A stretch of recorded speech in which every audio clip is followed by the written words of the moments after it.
ನಮಸ್ತೆ ವೀಕ್ಷಕರೇ, ನಿತ್ಯ ಜ್ಯೋತಿರ ವಾಸ್ತು ಭವಿಷ್ಯ ವಿಶೇಷ ನೇರ ಪ್ರಸಾರ ಕಾರ್ಯಕ್ರಮಕ್ಕೆ ಸ್ವಾಗತ. ನಾನು ಚಿತ್ರಶ್ರೀ. ವೀಕ್ಷಕರೇ, ಹಿಂದಿನ ಸಂಚಿಕೆಯಲ್ಲಿ ನಾವು ಕುಂಭರಾಶಿ ಶತಭಿಷ ನಕ್ಷತ್ರಕ್ಕೆ ಸಂಬಂಧಪಟ್ಟಂತೆ ಅವರ ಒಂದು ಸಕಾರಾತ್ಮಕ ನಕಾರಾತ್ಮಕ ಅಂಶಗಳು, ಪರಿಹಾರಗಳು ಮತ್ತು ಗುಣಲಕ್ಷಣಗಳನ್ನು ನೋಡಿದ್ವಿ. ಹಾಗೆ ಇವತ್ತಿನ ಸಂಚಿಕೆಯಲ್ಲೂ ಕೂಡ ಕುಂಭರಾಶಿಯಲ್ಲಿ ಬರ್ತಕ್ಕಂಥ ಮತ್ತೊಂದು ನಕ್ಷತ್ರದ ವಿಚಾರಕ್ಕೆ ಸಂಬಂಧಪಟ್ಟಂತೆ ಮಾತನಾಡ್ತಾ ಹೋಗೋಣ. ಅವರ ಒಂದಷ್ಟು ವಿಶೇಷತೆಗಳನ್ನು ಗುರೂಜಿಗಳು ತಿಳಿಸ್ಕೊಡ್ತಾರೆ. ಮೊದಲನೇದಾಗಿ ಅವರನ್ನ ಕಾರ್ಯಕ್ರಮಕ್ಕೆ ಸ್ವಾಗತಿಸ್ತಾ ಇದ್ದೀನಿ. ಖ್ಯಾತ ಜ್ಯೋತಿಷಿಗಳು, ಖ್ಯಾತ ಸಂಖ್ಯಾಶಾಸ್ತ್ರಜ್ಞರು ಮತ್ತು ಪಂಚಭೂತ ವಾಸ್ತು ತಜ್ಞರಾದ ಶ್ರೀ ಮಂಜುನಾಥ್ ಗುರುಜಿಗಳು. ಗುರುಜಿ ನಮಸ್ತೆ, ಕಾರ್ಯಕ್ರಮಕ್ಕೆ ಸ್ವಾಗತ. ನೀಲಾಂಜನ ಸಮಾಭಾಸಂ ರವಿಪುತ್ರಂ ಯಮಾಗ್ರಜಂ ಛಾಯಾ ಮಾರ್ತಾಂಡ ಸಂಭೂತಂ ತಂ ನಮಾಮಿ ಶನೇಶ್ವರ. ಇವತ್ತಿನ ಸಂಚಿಕೆಯಲ್ಲಿ ನಕ್ಷತ್ರಗಳ ವಿಚಾರಕ್ಕೆ ಸಂಬಂಧಪಟ್ಟಂತೆ ಮಾತನಾಡ್ತಾ ಇದ್ವಿ. ಇದುವರೆಗೂ ಮಕರ ರಾಶಿಯಲ್ಲಿ ಬರ್ತಕ್ಕಂಥ 3 ನಕ್ಷತ್ರಗಳೇನಿದ್ದಾವೆ ಅದನ್ನ ಕಂಪ್ಲೀಟ್ ಮಾಡಿದ್ವಿ. ಈಗ ಕುಂಭ ರಾಶಿಯಲ್ಲಿ ಬರ್ತಕ್ಕಂಥ ನಕ್ಷತ್ರಗಳ ಬಗ್ಗೆ ಮಾತಾಡೋದಕ್ಕೂ ಮುಂಚೆ ಗುರುಜಿ, ಕುಂಭ ರಾಶಿಯವರ ವಿಶೇಷತೆಗಳು ಏನು, ಹಾಗೆ ಯಾವೆಲ್ಲ ನಕ್ಷತ್ರಗಳು ಕುಂಭ ರಾಶಿಯಲ್ಲಿ ಬರುತ್ತೆ? ನೋಡಿ, ಮೊದಲೇದಾಗಿ ಕುಂಭ ರಾಶಿ ಅಂತಂದರೆ ತುಂಬ ವಿಶೇಷವಾದ ರಾಶಿ ಅಂತ ಹೇಳ್ತೀವಿ. ರಾಶಿಗಳಲ್ಲೇ ಹೇಗೆ ಒಂದೊಂದು ನಕ್ಷತ್ರಗಳಲ್ಲಿ ಮಹಾನಕ್ಷತ್ರ ಸ್ವಾತಿ ನಕ್ಷತ್ರ ಆದರೆ ರಾಶಿಗಳಲ್ಲಿ ಮಹಾರಾಶಿ ಕುಂಭರಾಶಿ ಅಂತ ತಗೊತೀವಿ. ಯಾಕಂದರೆ ಪ್ರತಿಯೊಂದು ಯಾಕೆ ಮಹಾ ಅಂತ ಒಂದು ಒಂದು ಪದವನ್ನು ನಾವು ಯೂಸ್ ಮಾಡ್ತೀವಿ ಅಂತಂದರೆ ತುಂಬ ವಿಶೇಷವಾಗಿ ವಾಯುತತ್ವದ ಒಂದು ರಾಶಿ ಅಂತ ಹೇಳ್ತೀವಿ. 3, 7, 11 ಹೇಗೆ ಮಿಥುನ ರಾಶಿ ಆಗಿರ್ಬೋದು, ತುಲಾ ರಾಶಿ ಆಗಿರ್ಬೋದು, ಅದೇ ರೀತಿ ಕುಂಭರಾಶಿ ಕೂಡ ವಾಯುತತ್ವ ರಾಶಿ. ಸೊ ಶನಿಯ ಉಚ್ಚ ಪರಿಸ್ಥಿತಿ ಇಲ್ಲಿರುವಂಥದ್ದು, ಶನಿಯ ಒಂದು ಮೂಲ ತ್ರಿಕೋನ ಸ್ಥಾನ ಅಂತ ಹೇಳ್ತೀವಿ. ಹಿಂಗಾಗಿ ಇದು ಒಂದು ಒಳ್ಳೆಯ ರಾಶಿ ಅಂತ ಹೇಳ್ತೀವಿ. ಮತ್ತು ಪ್ರಮುಖವಾಗಿ ಕುಂಭರಾಶಿಗೆ ಅದರದೇ ಆದ ಮಹತ್ವ ಇರುವಂಥದ್ದು ಅದರ ಆಧಿಪತ್ಯ. ಅಂದರೆ ಆ ರಾಶಿಗೆ ಓನರ್ ಅಂತ ನಾವೇನು ತಗೊಂಡಾಗ ಶನೇಶ್ವರ ಗ್ರಹ ಬರುವಂಥದ್ದು. ಮತ್ತು ಪ್ರತಿಯೊಂದು ರಾಶಿಗೂ ಕೂಡ ಅದರದೇ ಆದ ನಕ್ಷತ್ರಗಳು ವಿಶೇಷವಾಗಿರುವಂಥದ್ದು. ಇಲ್ಲಿ ಧನಿಷ್ಠ ನಕ್ಷತ್ರ, ಶತಭಿಷ ನಕ್ಷತ್ರ ಮತ್ತು ಪೂರ್ವಭಾದ್ರ ನಕ್ಷತ್ರ.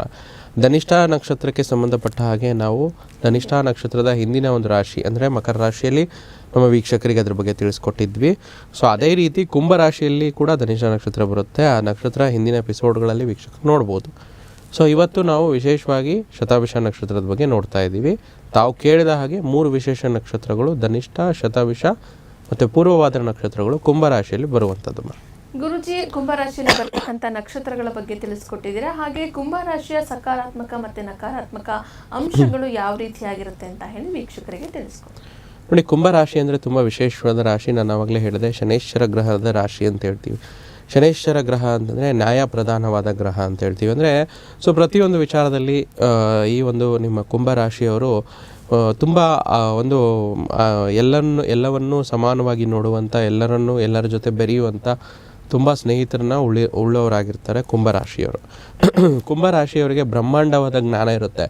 ಆದರೆ ಆ ರಾಶಿಯ ಚಿಹ್ನೆನೇ ನೋಡಿದ ಹಾಗೆ ಒಂದು ಖಾಲಿ ಕೊಡ ಆ ರೀತಿ ತೋರಿಸಿದಾಗ ಒಳಗಡೆ ಜ್ಞಾನ ಭಂಡಾರ ಅಡಗಿದೇನೋ, ಖಾಲಿ ಕೊಡನೇ ಇದೇನೋ ಗೊತ್ತಾಗೋದಿಲ್ಲ. ಸೊ ಅದಕ್ಕೆ ಅದರದೇ ಆದ ಒಂದು ತುಂಬ ಮಾಹಿತಿಗಳು ಇರುವಂಥದ್ದು. ಕುಂಭರಾಶಿಯವರು ಅಪಾರ ಬುದ್ಧಿವಂತರು. ಮತ್ತೇನೆಂದರೆ ಕುಂಭರಾಶಿಯವರಿಗೆ ಯಾವಾಗಲೂ ಇಂಟ್ಯೂಷನ್ ಪವರ್ ಅಂತ ಏನು ಹೇಳ್ತೀವಲ್ಲ, ಅದು ತುಂಬ ಚೆನ್ನಾಗಿರುವಂಥದ್ದು. ಇನ್ನೊಬ್ಬರಿಗೆ ನೋಡಿ ಅವರ ಜೊತೆ 1-2 ಸತಿ ಮಾತಾಡಿದ್ರೆ ಬೇಗ ಅಸೆಸ್ ಮಾಡುವಂಥ ಶಕ್ತಿ ಇವರಿಗಿರುತ್ತೆ. ಮತ್ತು ರಾಶಾಧಿಪತಿ ಶನೇಶ್ವರ ಗ್ರಹ ಆಗಿರೋದ್ರಿಂದ ಎಲ್ಲ ಕೆಲಸದಲ್ಲೂ ಕೂಡ ನಿಧಾನವಾದರೂ ಕೂಡ ಸರಿಯಾಗಿ ಕ್ರಮವಾಗಿ ಮಾಡುವಂಥದ್ದು, ಮತ್ತು ಆ ಕೆಲಸದ ಅಚ್ಚುಕಟ್ಟು ಮತ್ತು ಕೆಲಸದಲ್ಲಿ ಬದ್ಧತೆ ಮತ್ತು ನ್ಯಾಯಯುತವಾಗಿ ಮಾಡುವಂಥವ್ರು. ಇನ್ನೊಬ್ಬರಿಗೆ ಮೋಸ ಮಾಡೋದಿಲ್ಲ, ಇನ್ನೊಬ್ಬರಿಗೆ ಯಾವುದೇ ಮಿಸ್ಲೀಡ್ ಮಾಡೋದಿಲ್ಲ, ನ್ಯಾಯಯುತವಾಗಿ ಕೆಲಸ ಮಾಡುವಂಥವ್ರು ಕುಂಭರಾಶಿಯವರಾಗಿರ್ತಾರೆ. ಮತ್ತು ಕುಂಭರಾಶಿಯವರಿಗೆ ತುಂಬ ಜನ ಮಿತ್ರರಿರ್ತಾರೆ, ತುಂಬ ಒಂದು ಫ್ರೆಂಡ್ ಸರ್ಕಲ್ ಇರ್ತದೆ, ತುಂಬ ಒಂದು ಇನ್ಫ್ಲೂಯೆನ್ಷಿಯಲ್ ಫ್ರೆಂಡ್ಸ್ ಇರ್ತಾರೆ. ಈ ರೀತಿ ಒಂದು ಹೆಚ್ಚಿನ ಅನುಕೂಲತೆ ಕುಂಭರಾಶಿಯವ್ರ ಜೀವನದಲ್ಲಿ ಜರುಗುತ್ತೆ. ಮತ್ತು ಕುಂಭರಾಶಿಯವರು ವಾಯುತತ್ವ ರಾಶಿ ಆಗಿರೋದ್ರಿಂದ ಮನಸ್ಸು ತುಂಬ ಚಂಚಲವಾಗಿರುತ್ತೆ. ಅಂದರೆ ಈಗ ಯಾವುದೇ ಒಂದು ವಿಚಾರ ಮಾಡಿದ್ರೆ ಅದು ತುಂಬ ಹೊತ್ತು ಆ ವಿಚಾರ ಅದು ಹಾಗೆ ಉಳ್ಕೊಳ್ಳಲ್ಲ. ಅಂದರೆ ಅದು ಬೇಗ ಬದಲಾವಣೆ ಆಗ್ಬಿಡುವಂಥದ್ದು. ಅಂದರೆ ಇದರಿಂದ ಏನಾಗುತ್ತೆ ಅಂತಂದರೆ ಸ್ಥಿರವಾದ ನಿರ್ಧಾರ ತೆಗೆದುಕೊಳ್ಳಲಾಗಲ್ಲ.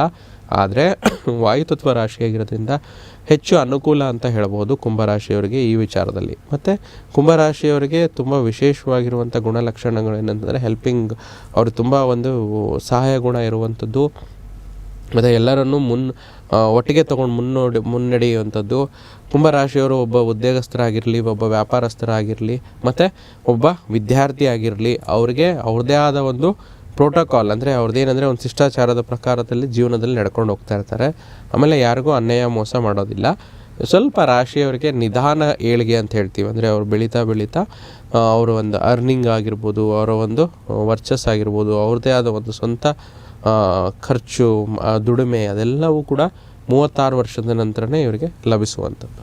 ಇದೆಲ್ಲ ಸಕಾರಾತ್ಮಕ ಅಂಶಗಳಂದರೆ. ನಕಾರಾತ್ಮಕ ಅಂಶಗಳು ಎಲ್ಲವೂ ಕೂಡ ಶನೈಶ್ಚರ ಗ್ರಹ ಅಂತಂದರೆ, ಶನೈಶ್ಚರ ಅಂತಂದರೆ ನಿಧಾನವಾಗಿ ಕೊಡುವಂಥ ಗ್ರಹ. ತುಂಬ ನಿಧಾನತೆ ಇವರಿಗೆ ಕೆಲವೊಂದು ಸತಿ ತುಂಬ ಒಂದು ಬೋರ್ಡಮ್ನ ಕ್ರಿಯೇಟ್ ಮಾಡುತ್ತೆ. ಸೊ ಮತ್ತು ಏನಾಗುತ್ತೆ, ಎಲ್ಲ ಕೆಲಸದಲ್ಲಿ ನಿಧಾನತೆಯಿಂದ ಕೆಲಸದಲ್ಲಿ ಆಸಕ್ತಿ ಕಳೆದುಕೊಳ್ಳುವಂಥದ್ದಾಗಿರುತ್ತೆ. ಆಮೇಲೆ ತುಂಬ ಸ್ನೇಹಿತರು ಇವರಿಗೆ ಮೋಸ ಮಾಡುವಂಥವ್ರು ಜಾಸ್ತಿ ಆಗಿರ್ತಾರೆ. ಅಂದರೆ ಅತಿಯಾದ ನಂಬಿಕೆಯಿಂದ ಇವರು ಕೆಲವೊಂದು ಕಳ್ಕೊಬೇಕಾಗುತ್ತೆ. ಹಣ ಕಳ್ಕೊಬೋದು, ಅಥವಾ ಸಂಬಂಧದ ವಿಚಾರದಲ್ಲಿ ಇವ್ರಿಗೆ ಮೋಸ ಹೋಗುವಂಥದ್ದು, ಈ ರೀತಿ ಸಮಸ್ಯೆಗಳು ಈ ಒಂದು ಕುಂಭರಾಶಿಯವರಿಗೆ ಹೆಚ್ಚಾಗಿ ನೋಡಲು ಸಿಗ್ತದೆ. ಅಂದರೆ ನಂಬಿದವರಿಂದನೇ ಮೋಸ, ಒಂದು ವಂಚನೆಗಳು ಬೇಗ ಒಳಗಾಗ್ತಾರೆ. ಸೊ ಈ ವಿಚಾರದಲ್ಲಿ ಮತ್ತು ಈ ಕುಂಭರಾಶಿಯವರಿಗೆ ಹುಟ್ಟಿದಾಗ ಹೇಗೆ ಒಂದು ತಾಯಿ ಸಪೋರ್ಟ್ ಸಿಗುತ್ತೋ, ಬೆಳೀತಾ ಬೆಳೀತಾ ತಾಯಿ ಮಗನ ಸಂಬಂಧ ಅಥವಾ ತಾಯಿ ಮಗಳ ಸಂಬಂಧ ಅಷ್ಟೊಂದು ಸರಿಯಾಗಿರೋದಿಲ್ಲ ನಮ್ಮ ಅನ್ವೇಷಣೆ ಪ್ರಕಾರ. ಬಟ್ ಅವರವರ ಜಾತಕ ದಶಾಭುಕ್ತಿಗಳು ಲಗ್ನ ಕುಂಡ್ಲಿಗಳನ್ನು ನೋಡಿದಾಗ ಪರ್ಟಿಕ್ಯುಲರಾಗಿ ಹೇಳ್ಬೋದು. ಸಾಮಾನ್ಯ ಕ್ಯಾರೆಕ್ಟರಿಸ್ಟಿಕ್ಸಲ್ಲಿ ಇದು ಸಮಸ್ಯೆಗಳು ಕೊಡುತ್ತೆ. ಈ ರೀತಿ ಒಂದು ಸಕಾರಾತ್ಮಕ ಮತ್ತು ನಕಾರಾತ್ಮಕ ಅಂಶಗಳು ಕುಂಭರಾಶಿಯವ್ರದ್ದಾಗಿರುತ್ತವೆ. ಗುರುಜಿ, ಪೂರ್ವಭಾದ್ರ ನಕ್ಷತ್ರದವರ ಒಂದಷ್ಟು ಗುಣಲಕ್ಷಣಗಳು ಏನೇನು ಅಂತ ಹೇಳಿ ನೋಡ್ಬೋದಾ? ಪೂರ್ವಭಾದ್ರ ನಕ್ಷತ್ರ ಅದರದೇ ಆದ ಮಹತ್ವವನ್ನು ಹೊಂದಿರುತ್ತೆ. ಯಾಕಂದರೆ ನಾನು ರಾಶಿ ವಿಚಾರದಲ್ಲೂ ತಿಳಿಸಿದ್ವಿ, ಕುಂಭರಾಶಿಯಲ್ಲಿ ವಿಶೇಷ ವಾಯುತತ್ವ ರಾಶಿ ಅಂತ ಹೇಳಿದ್ವಿ. ಪೂರ್ವಭಾದ್ರಕ್ಕೆ ಗುರು ನಕ್ಷತ್ರ ಅಂತ ಹೇಳ್ತೀವಿ. ಸೊ ಇದು 23 ಡಿಗ್ರಿ 20 ನಿಮಿಷದಿಂದ 3 ಡಿಗ್ರಿ 20 ನಿಮಿಷ ಮುಂದಿನ ರಾಶಿಯಲ್ಲಿ ಕೂಡ, ಮೀನದಲ್ಲೂ ಕೂಡ ಬರುತ್ತೆ. ಆದರೆ ವಿಶೇಷವಾಗಿ ಇವತ್ತು ನಾವು ಪೂರ್ವಭಾದ್ರ ನಕ್ಷತ್ರ ಕುಂಭರಾಶಿಗೆ ನೋಡ್ತಾ ಇರುವಂಥದ್ದು. ಸೊ ಇಲ್ಲೇನಾಗುತ್ತೆ, ಪ್ರತಿಯೊಂದು ವಿಚಾರದಲ್ಲಿ ಒಂದು ನಕ್ಷತ್ರಗೂ ಅದರದೇ ಆದ ಗುಣಗಳಿರುತ್ತೆ. ಈ ಸಾತ್ವಿಕ ಗುಣ ಹೊಂದಿರುವಂಥ ನಕ್ಷತ್ರ ಇದು. ಮತ್ತು ಇದರ ಅಕ್ಷರಗಳು ಏನು ಬರುತ್ತೆ ಅಂದರೆ, ಸ ಅನ್ನೋ ಅಕ್ಷರ ಬರುತ್ತೆ, ಇಂಗ್ಲೀಷ್ ಲೆಟ್ರ್ ಎಸ್ ಅಂತ ಬರುತ್ತೆ, ಮತ್ತು ಇಂಗ್ಲೀಷ್ ಲೆಟ್ರ್ ಡಿ ಅನ್ನೋ ಒಂದು ಅಕ್ಷರದಿಂದ ಈ ನಕ್ಷತ್ರದ ನಾಮಾಂಕಿತ ಪ್ರಾರಂಭವಾಗುವಂಥದ್ದು. ಅಂದರೆ ಯಾವ ವ್ಯಕ್ತಿ, ಯಾವ ಒಂದು ಪಾಪು ಅಥವಾ ಯಾವುದೋ ಹುಡುಗ ಅಥವಾ ಹುಡುಗಿ ಈ ನಕ್ಷತ್ರದಲ್ಲಿ ಜನಿಸಿದಾಗ, ಚಂದ್ರ ಗೋಚಾರದಲ್ಲಿ ಪೂರ್ವಭಾದ್ರ ನಕ್ಷತ್ರ ಕುಂಭರಾಶಿಯಲ್ಲಿ ಗೋಚಾರದಲ್ಲಿದ್ದಾಗ, ಈ ನಕ್ಷತ್ರದಲ್ಲಿ ಜನನವಾದಾಗ ಈ ಒಂದು ಅಕ್ಷರದ ಒಂದು ನಾಮಾಂಕಿತವಾಗಿ ಹೆಸರನ್ನು ಇಡುವಂಥದ್ದು ಇರುತ್ತೆ. ಮತ್ತು ಹೆಸರಿಡೋದಕ್ಕೆ ಬೇರೆ ಬೇರೆ ಕಾನ್ಸೆಪ್ಟ್ಸ್ಗಳಿದೆ. ನ್ಯೂಮರಾಲಜಿ ಆಗಿರ್ಬೋದು, ಲಗ್ನ ಕುಂಡ್ಲಿ ದಶಾಭುಕ್ತಿಗಳೆಲ್ಲ ಇರುತ್ತೆ. ಅದನ್ನು ಅವರವರ ಜಾತಕದ ಅನುಸಾರವಾಗಿ ಮಾಡಿಸ್ಕೊಂಡ್ರೆ ಒಳ್ಳೆಯದು. ಈ ಹೆಸರುಗಳು ಬರುವಂಥದ್ದು. ಪೂರ್ವಭಾದ್ರದ ವಿಶೇಷತೆ ಏನು ಅಂತಂದರೆ, ಇವರು ತುಂಬ ಒಂದು ವಿಚಾರದಲ್ಲಿ, ಪ್ರತಿಯೊಂದು ವಿಚಾರದಲ್ಲಿ ಒಳ್ಳೆಯ ಒಂದು ಅಷ್ಟೊಂದು ಸಂಪ್ರದಾಯವಾದಿಗಳಿರೋದಿಲ್ಲ. ಏನೇ ಒಂದು ವಿಚಾರ ಹೇಳಿದ್ರು ಕೂಡ ಅಪಾರ್ಥ ಮಾಡ್ಕೊಳ್ಳುವಂಥದ್ದು ಇರುತ್ತೆ. ಮತ್ತು ಇವರು ಪ್ರತಿಯೊಂದು ವಿಚಾರದಲ್ಲಿ ಭಾರ ಮತ್ತು ಇವರ ಒಂದು ನಡೆ ಹೇಗಿರುತ್ತಂದರೆ, ಅವರು ಯೋಚನೆ ಮಾಡಿ ತುಂಬ ಸರಿ ಅಂತ ಅನ್ಕೊತಾರೆ. ಸೊ ಇದು ತುಂಬ ವಿಚಾರದಲ್ಲಿ ಏನಂದರೆ, ಪೂರ್ವಭಾದ್ರ ಹೇಗೆ ನನ್ನ ಗುರು ನಕ್ಷತ್ರಗಳು ಹೇಳಿದ್ನಲ್ಲ, ವಿಶಾಖ ಬರುತ್ತೆ, ಪುನರ್ವಸು ಬರುತ್ತೆ. ಸೊ ಅಲ್ಲೂ ಕೂಡ ವಾಯುತತ್ವದಲ್ಲಿದ್ದಾಗ ಅಲ್ಲಿಯ ಒಂದು ಗುಣಲಕ್ಷಣಗಳೇ ಬೇರೆ ಆಗುತ್ತೆ. ಆದರೆ ಇಲ್ಲಿಯ ಗುಣಗಳ ಲಕ್ಷಣ ನೋಡಿದರೆ ಕುಂಭರಾಶಿಯಲ್ಲಿ ಸ್ವಲ್ಪ ಹಿಂದಿನ ಜನ್ಮದ ವಿಚಾರದಲ್ಲಿ ಇವರು ನೆನಪು ಮಾಡ್ಕೊಳ್ಳುವಂಥದ್ದು, ಹಿಂದಿನ ಜನ್ಮದ ಬಗ್ಗೆ ಪ್ರಾಯಶ್ಚಿತ ಮಾಡ್ಕೊಳ್ಳುವಂಥದ್ದು, ಹಿಂದಿನ ಜನ್ಮದ ವಿಚಾರದಲ್ಲಿ ಸರಿಪಡಿಸ್ಕೋಬೇಕು ಅನ್ನುವಂಥ ಒಂದು ಹಂಬಲವನ್ನು ಹೊಂದಿರುವಂಥವ್ರು ಆಗಿರ್ತಾರೆ. ಮತ್ತು ಈ ಒಂದು ವಿಶೇಷವಾಗಿ ನಕ್ಷತ್ರ ಏನಂತಂದರೆ ತುಂಬ ಸಂವೇದನಶೀಲ ಅಂತ ಹೇಳ್ತೀವಿ. ಅಂದರೆ ಆದಷ್ಟು ಸೂಕ್ಷ್ಮಮತಿಯಾಗಿರುವಂಥದ್ದು ಮತ್ತು ಪ್ರತಿಯೊಂದು ಎನರ್ಜೀಸ್ ತುಂಬ ಪಾಸಿಟಿವ್ ಆಗಿರುತ್ತೆ. ಮತ್ತು ಈ ನಕ್ಷತ್ರಕ್ಕೆ ಒಳ್ಳೆಯ ಲೆವೆಲ್ ಅಂತ ಹೇಳ್ತೀವಿ. ಅಂದರೆ ಯಾವುವು ಅಂತಂದರೆ, ಒಂದು ಸಾಧು ಸಂತರ ಥರ ಒಂದು ವರ್ತನೆ ಇರುವಂಥದ್ದು. ಮತ್ತು ಪ್ರತಿಯೊಂದು ವಿಚಾರದಲ್ಲಿ ಏನೇ ಇದ್ದರೂ ಕೂಡ ನಿಧಾನವಾಗಿ ಸಮಾಧಾನದಿಂದ ಕೆಲಸ ಮಾಡ್ತಾರೆ. ಮತ್ತು ಈ ಪೂರ್ವಭಾದ್ರ ನಕ್ಷತ್ರದವರು ಸ್ವಲ್ಪ ಅವರ ಅನುಭವದ ಆಧಾರದಲ್ಲಿ ಬದಲಾವಣೆಗಳನ್ನು ಜೀವನದಲ್ಲಿ ತುಂಬ ಮಾಡ್ಕೊತಾರೆ. ಇವರಿಗೆ ಏನು ಸಕಾರಾತ್ಮಕ ಅಂಶ ತುಂಬ ಒಳ್ಳೆಯದು ಅಂತಂದರೆ, ಇವ್ರಿಗೆ ಆತ್ಮಬಲ ಜಾಸ್ತಿ. ಅವರಿಗೆ ಸೆಲ್ಫ್ ಕಾನ್ಫಿಡೆನ್ಸ್ ತುಂಬ ಇರುತ್ತೆ. ಅಂದರೆ ಇವರು ಏನೇ ಒಂದು ಕೆಲಸವನ್ನು ಹಿಡಿದಾಗ ಪೂರ್ಣ ಪ್ರಮಾಣದಲ್ಲಿ ಮಾಡಿ ಮುಗಿಸುವಂಥ ಛಲ ಹೊಂದಿರ್ತಾರೆ. ಆ ಕೆಲಸವನ್ನು ಅರ್ಧಕ್ಕೆ ಬಿಟ್ಟು ಮುಂದುವರಿಯೋದಿಲ್ಲ. ಸೊ ಇದರಿಂದ ಏನಾಗುತ್ತೆ ಅಂದರೆ, ಇವ್ರ ಜೀವನದಲ್ಲಿ ಸಾಧನೆ ಮಾಡೋಕ್ಕೆ ಅನುಕೂಲ ಆಗುತ್ತದೆ. ಯಾವುದೇ ಕೆಲಸ ಇರಲಿ, ಪರ್ಸನಲ್ ವರ್ಕ್ ಆಗಿರ್ಬೋದು, ಪ್ರೊಫೆಷ್ನಲ್ ವರ್ಕ್ ಆಗಿರ್ಬೋದು, ಯಾವುದೇ ಕೆಲಸ ಕೈಗೆತ್ಕೊಂಡ್ರು ಕೂಡ ಪೂರ್ಣ ನಿರ್ವಹಣೆ ಮಾಡೋದ್ರಿಗೂ ಬಿಡೋದಿಲ್ಲ. ಮತ್ತು ಬುದ್ಧಿವಂತಿಕೆಯಿಂದ ಕೆಲಸ ಮಾಡ್ತಾರೆ. ಅದರಿಂದ ಎಲ್ಲ ಕೆಲಸಗಳನ್ನು ಕೂಡ ಬೇಗ ಮುಗಿಸ್ಕೊಳ್ಳುವಂಥದ್ದು ಪೂರ್ವಭಾದ್ರ ನಕ್ಷತ್ರದ ಆಗಿರ್ತಾರೆ.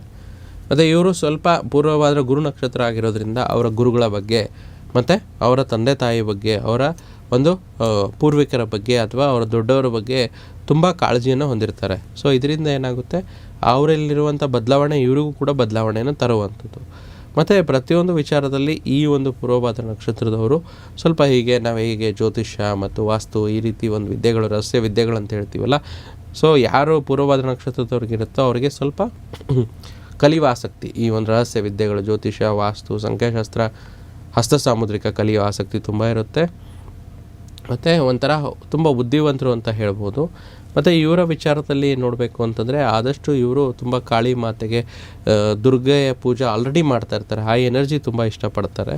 ಮತ್ತು ಈ ಒಂದು ನಕ್ಷತ್ರ ನಾವು ನಮ್ಮಲ್ಲಿ ಏನಂತ ಕಾರ್ಪೆಂಟ್ರಸ್ ಅಂತ ಹೇಳ್ತೀವಲ್ಲ, ಅದನ್ನು ಸೂಚಿಸೋದ್ರಿಂದ ಕಾರ್ಪೆಂಟ್ರಸ್ನ ನಾವು ಯಾಕೆ ನೆನೆಸ್ತೀವಿ ಹೇಳಿ, ಅವರೊಂದು ಸ್ಕಿಲ್ ಇರುತ್ತೆ. ಆ ಒಂದು ಕಟ್ಟು, ಮೆಜರ್ಮೆಂಟು, ಯಾವುದೇ ಒಂದು ವಸ್ತುನ ಮಾಡಬೇಕು, ಫೈನಲ್ ಔಟ್ಕಮ್ ಚೆನ್ನಾಗಿ ಬರಬೇಕು ಅಂತಂದರೆ ಆ ಮೆಜರ್ಮೆಂಟ್ಸು, ಅಳತೆ, ಸ್ಕಿಲ್, ಆ ಒಂದು ಸ್ಕಿಲ್ಲೇ ಹೊರಗಡೆ ಬರುವಂಥದ್ದು. ಅದರಿಂದ ಸ್ಕಿಲ್ ಆಗಿರೋರು ಪೂರ್ವಭಾದ್ರ ನಕ್ಷತ್ರದವ್ರು ಇರೋದ್ರಿಂದ ಅದನ್ನು ಸೂಚಿಸುತ್ತೆ. ಆ್ಯಂಡ್ ಮತ್ತು ಯಾವುದೇ ಒಂದು ವಿಚಾರದಲ್ಲಿ ಒಂದು ಮನೆ ಪಡ್ಕೊಳ್ಳೋದ್ರಲ್ಲಾಗಿರ್ಬೋದು, ಮತ್ತು ಯಾವುದೋ ವಿಚಾರದಲ್ಲಿ ಆದಷ್ಟು ಬೇಗ ಬಿಟ್ಕೊಡ್ಬೇಡಿ, ಹಠ ಹಿಡಿದು ಸಾಧಿಸಿದ್ರೆ ತುಂಬ ಒಳ್ಳೆಯದಾಗುತ್ತೆ. ಮತ್ತು ಯೋಗ, ಪ್ರಾಣಾಯಾಮ, ಧ್ಯಾನದಿಂದ ಇವರ ಒಂದು ಸಿಟ್ಟು ಹೊರಗಡೆ ಬರುವಂಥದ್ದು, ಇದು ತುಂಬ ಒಳ್ಳೆಯದಾಗುವಂಥದ್ದು. ಮತ್ತು ಇವರಿಗೆ ಸ್ವಲ್ಪ ಏನೇನೋ ವಿಚಿತ್ರ ಆಸೆಗಳು, ಸ್ಮಶಾನ ಅಂದರೆ ಏನು ನೋಡಬೇಕು, ಬೇರೆ ದೇಶಕ್ಕೆ ಹೋಗಬೇಕು, ಅಲ್ಲಿ ಯಾರು ಜೀವನ ಜೀವಿಸ್ತಾ ಇಲ್ಲ ಅಂದರೆ ಅಲ್ಲಿ ಏನಿದೆ ಅಂತ ನೋಡಬೇಕು ಅಂತ ಒಂದು ಹುಚ್ಚು, ಕುತೂಹಲಕಾರಿ, ಖಂಡಿತ ಒಂದು ಥರ ಹುಚ್ಚು ಕುತೂಹಲ ಅಂತ ಹೇಳ್ಬೋದು.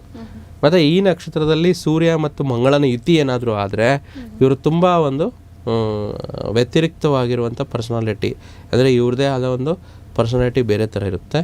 ಮತ್ತು ಇವರು ಪೂರ್ವಭಾದ್ರ ನಕ್ಷತ್ರದವರು ಯಾವತ್ತೂ ಹಣವನ್ನು ಕೊಡಬಾರ್ದು, ಹಣವನ್ನು ಇಸ್ಕೋಬಾರ್ದು. ಸೊ ಇದರಿಂದ ಏನಾಗುತ್ತೆ, ಅವರಿಗೆ ಕಷ್ಟಗಳೇ ಜಾಸ್ತಿ, ದುಡ್ಡು ಬರದೇ ಇರೋವಂಥದ್ದು. ಸೊ ಅದಕ್ಕೆ ನಾವು ಸೂಚಿಸ್ತೀವಲ್ಲ, ಕೆಲವರು ನಕ್ಷತ್ರಗಳು, ರಾಶಿ, ಅವರ ಗ್ರಹಗತಿಗಳು ನೋಡಿದಾಗ ನಿಮ್ಮ ಕೈಯಿಂದ ಸುತಾರಾಮಾಗಿ ಹಣ ಕೊಡಲೇಬೇಡಿ, ಅದರಿಂದ ಸಮಸ್ಯೆಗಳಿಗೆ ಒಳಗಾಗ್ತೀರಾ ಅಂತ. ಸೊ ಈ ರಾಶಿ ನಕ್ಷತ್ರದವ್ರಿಗೆ ತುಂಬ ಸಮಸ್ಯೆಗಳು ಜಾಸ್ತಿ. ಮತ್ತು ಅವರ ಒಂದು ಸ್ವಯಂಕೃತ ಅಪರಾಧಗಳನ್ನು ಬೇಗ ಒಪ್ಕೊಳ್ತಾರೆ, ಅದರಿಂದ ಪಶ್ಚಾತ್ತಾಪ ಕೂಡ ಪಡ್ತಾರೆ. ಸೊ ಅದರಿಂದ ಬೇಗ ಹೊರಗಡೆ ಕೂಡ ಬರ್ತಾರೆ. ಇದು ಒಂದು ಅವರ ಸಕಾರಾತ್ಮಕ ವಿಚಾರ. ಇನ್ನು ನಕಾರಾತ್ಮಕ ವಿಚಾರದಲ್ಲಿ ನೋಡಬೇಕಾದ್ರೆ ತುಂಬ ಹಠ ಜಾಸ್ತಿ ಇರುತ್ತೆ, ಯಾವುದೂ ಮಾತನ್ನು ಬೇಗ ಒಪ್ಕೊಳ್ಳಲ್ಲ. ಮತ್ತು ಈ ನಕ್ಷತ್ರದವರಿಗೆ ಸ್ವಲ್ಪ ಆದಷ್ಟು ಒಂದು ಜೀವನದಲ್ಲಿ ಹಾರ್ಡ್ಶಿಪ್ಸ್ ಆಗಿರ್ಬೋದು, ಮತ್ತು ನೈಸರ್ಗಿಕ ಪಾಪಗ್ರಹಗಳ ಒಂದು ಗೋಚಾರದ ವಿಚಾರವಾಗಿ ಸಮಸ್ಯೆಗಳನ್ನ ಕೊಡುತ್ತೆ. ಆದರೆ ಯಾವುದೇ ಒಂದು ಇದಿದ್ರೂ ಕೂಡ ಪ್ರತಿಯೊಂದರಲ್ಲೂ ಮುನ್ನುಗ್ಗಿ ಬರ್ತಾರೆ. ಪ್ರತಿಯೊಂದು ಒಂದು ಇನ್ವೆಸ್ಟಿಗೇಷನ್ ಆಗಿರ್ಬೋದು, ಒಂದು ಕೇಸ್ ಆಗಿರ್ಬೋದು, ಅವರಿಗೆ ಒಂದು ಸೊಲ್ಯೂಷನ್ ಮಾಡೋದು ತುಂಬ ಈಸಿ ಇರುತ್ತೆ ಪೂರ್ವಭಾದ್ರ ನಕ್ಷತ್ರ. ಮತ್ತು ಇವರಿಗೆ ಸ್ವಲ್ಪ ಏನಾಗುತ್ತೆ ಅಂದರೆ, ಪೂರ್ವಭಾದ್ರ ನಕ್ಷತ್ರ ಮುಂದಿನ ರಾಶಿಯಲ್ಲಿ ಬರೋದ್ರಿಂದ ಸ್ವಲ್ಪ ಎರಡು ತಲೆ ಮನುಷ್ಯ. ಅಂದರೆ ಯಾವ ವಿಚಾರದಲ್ಲಿ ಅಂತಂದರೆ, ಪ್ರತಿಯೊಂದು ಹೇಳಿದಂಗೆ ನಡ್ಕೊಳ್ಳಲ್ಲ ಅನ್ನೋದೊಂದು ಅಪವಾದ ಬರುತ್ತೆ. ಸೊ ಅದಕ್ಕೆ ನೀವು ಆದಷ್ಟು ನೀವು ಏನೇ ಟ್ರೈ ಮಾಡಿದ್ರೆ ಆದಷ್ಟು ಕೊಟ್ಟ ಮಾತಿಗೆ ನಡ್ಕೊಂಡ್ರೆ ತುಂಬ ಚೆನ್ನಾಗಿ ಬರುತ್ತೆ. ಇಲ್ಲಾಂದರೆ ಸ್ವಲ್ಪ ಸಮಸ್ಯೆಗಳಾಗುತ್ತೆ. ಈ ರೀತಿ ನಕಾರಾತ್ಮಕ ಅಂಶಗಳನ್ನು ನಾವು ನೋಡ್ಬೋದಮ್ಮ. ಗುರುಜಿ, ಇನ್ನು ಪೂರ್ವಭಾದ್ರ ನಕ್ಷತ್ರದವರ ವಿಚಾರಕ್ಕೆ ಸಂಬಂಧಪಟ್ಟಂತೆ ಏನಾದರೂ ಪರಿಹಾರಗಳನ್ನು ಅವರು ಮಾಡ್ಕೊಳ್ಬೋದಾ ಮುಂದಿನ ದಿನಗಳಲ್ಲಿ ಅಥವಾ ಭವಿಷ್ಯದಲ್ಲಿ? ಆ ರೀತಿಯಾದಂಥ ಪರಿಹಾರಗಳಿದ್ರೆ ಏನು ಮಾಡ್ಕೊಳ್ಬೇಕು ಗುರುಜಿ? ಆದಷ್ಟು ಗುರುಗಳಿಗೆ ಮೊರೆ ಹೋಗಲಿ. ಗುರು ಸಾನ್ನಿಧ್ಯವಾದ ಶ್ರೀ ರಾಘವೇಂದ್ರ ಸ್ವಾಮಿ, ದತ್ತಾತ್ರೇಯ ಅಥವಾ ಸಾಯಿಬಾಬಾ ದೇವಸ್ಥಾನದಲ್ಲಿ ಹೋಗಿ ಅವರಿಗೆ ಕೈಲಾದಷ್ಟು ಸೇವೆ ಮಾಡ್ಕೊಳ್ಳಿ, ಗುರು ಸೇವೆ ಮಾಡಿ, ತುಂಬ ಚೆನ್ನಾಗಾಗುತ್ತೆ. ಅದರಿಂದ ವಿಚಾರದಲ್ಲಿ ಇನ್ನೂ ಹೆಚ್ಚು ನೋಡಿ, ರಾಶಾಧಿಪತಿ ಅಥವಾ ನಕ್ಷತ್ರಾಧಿಪತಿ ಆರಾಧನೆ, ಆ ಒಂದು ಗ್ರಹ, ಆ ಒಂದು ಮನೆ, ಆ ಒಂದು ಭಾವಕ್ಕೆ ತುಂಬ ಒಳ್ಳೆಯ ಫಲಗಳನ್ನು ಕೊಡುತ್ತೆ. ಅದನ್ನು ಮಾಡ್ಕೊಳ್ಳಿ ಅಂತ ಹೇಳ್ತೀನಿ. ಅದರಿಂದ ಹೆಚ್ಚಾಗಿ ಅನುಕೂಲ ಕೂಡಿ ಬರುವಂಥದ್ದು. ಇದು ಪರಿಹಾರ ಭಾಗವಾಗಿ ಕೆಲಸ ಮಾಡುತ್ತಮ್ಮ. ನೋಡಿದ್ರಲ್ಲ ವೀಕ್ಷಕರೇ, ಕುಂಭರಾಶಿಯಲ್ಲಿ ಬರ್ತಕ್ಕಂಥ ಪೂರ್ವಭಾದ್ರ ನಕ್ಷತ್ರದವರ ವಿಚಾರಕ್ಕೆ ಸಂಬಂಧಪಟ್ಟಂತೆ ಗುರೂಜಿಗಳು ಪರಿಹಾರವನ್ನು ತಿಳಿಸಿದ್ದಾರೆ. ಮಾಡ್ಕೊಳ್ಳಿ, ಅದನ್ನು ನೀವು ಯಾವಾಗ ಬೇಕಾದರೂ ಮಾಡ್ಕೊಳ್ಬೋದು. ನಿಮಗೆ ಸಮಸ್ಯೆ ಎದುರಾಯಿತು ಅಂತ ಸಂದರ್ಭದಲ್ಲಿ ಕೂಡ ನೀವು ಅದನ್ನು ತಕ್ಷಣ ಮಾಡ್ಕೊಳ್ಬೋದು. ಗುರೂಜಿ ಇಷ್ಟೊತ್ತು ಕೂಡ ನಮ್ಮ ಜೊತೆ ಇದ್ದು ನಮ್ಮ ವೀಕ್ಷಕರಿಗೆ ಪೂರ್ವಭಾದ್ರ ನಕ್ಷತ್ರದ ವಿಚಾರಕ್ಕೆ ಸಂಬಂಧಪಟ್ಟಂತೆ ಮತ್ತು ಕುಂಭರಾಶಿಯವರ ಸಕಾರಾತ್ಮಕ ನಕಾರಾತ್ಮಕ ಅಂಶಗಳನ್ನು ಕೂಡ ತಿಳಿಸ್ಕೊಟ್ಟಿದ್ದೀರಾ ಗುರೂಜಿ. ಧನ್ಯವಾದಗಳು. ಸರ್ವೇ ಜನೋ ಸುಖಿನೋ ಭವಂತು, ಸಮಸ್ತ ಸನ್ಮಂಗಳಾನಿ ಭವಂತು. ನೋಡಿದ್ರಲ್ಲ ವೀಕ್ಷಕರು, ಇವತ್ತಿನ ಸಂಚಿಕೆಯನ್ನು ಇಲ್ಲಿಗೆ ಮುಗಿಸ್ತಾ ಇದ್ವಿ. ಮತ್ತೊಂದು ಸಂಚಿಕೆಯಲ್ಲಿ ಭೇಟಿಯಾಗೋಣ. ನೋಡ್ತಾ ಇರಿ ಪ್ರಗತಿ ಟಿವಿ, ಇದು ನಿಮ್ಮಿಂದ ನಿಮಗಾಗಿ.